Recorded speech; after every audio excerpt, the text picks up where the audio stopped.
Meanwhile, the Jamaica Labour Party is rejecting allegations of voter suppression and vote buying during the September 3 general election. During a media briefing today, the JLP campaign leadership blasted the PNP for what they described as, quote, wild accusations with no substantial evidence, end quote. Kelisha Williams has the story. The JLP's election campaign communications team quickly called a press conference Thursday afternoon, hours after the PNP held its first media briefing after the September 3rd general election. Overall, the party described the PNP's stance as, quote, sour grapes and a refusal to accept the election results despite conceding on election night. First, a response to the allegations of voter suppression and vote buying. They have not provided any evidence. In fact, their position is that, as seen on social media, again, rumors, hearsay, innuendos, which from our perspective does not reflect truth because there is no evidence to suggest it. In going further, the party's campaign chairman, Dr. Christopher Tufton, urged the PNP to provide the evidence to support the accusations. And let the law take its course.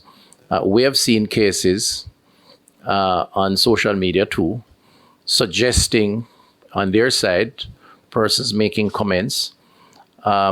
We have maintained our position to go out there and do the work and to ensure that our supporters or workers provide the appropriate representation as part of the campaign and hence impact the outcome of those elections. The JLP is also refusing the PNP's stance that slow voting and malpractice may have impacted their chances of winning the election. They should shut up, and I say so as diplomatically as possible, and focus on being an opposition, because democracy requires an opposition in the parliament. And we don't have a problem with that. We are the government, and the government in waiting, they are the opposition. They should go focus on their opposition role.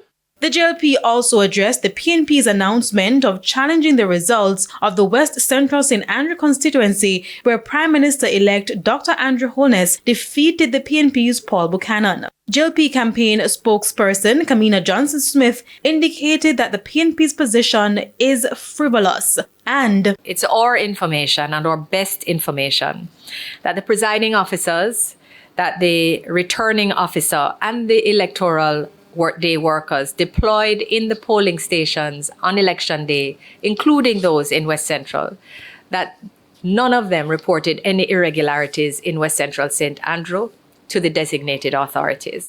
Kelisha Williams, TVJ News.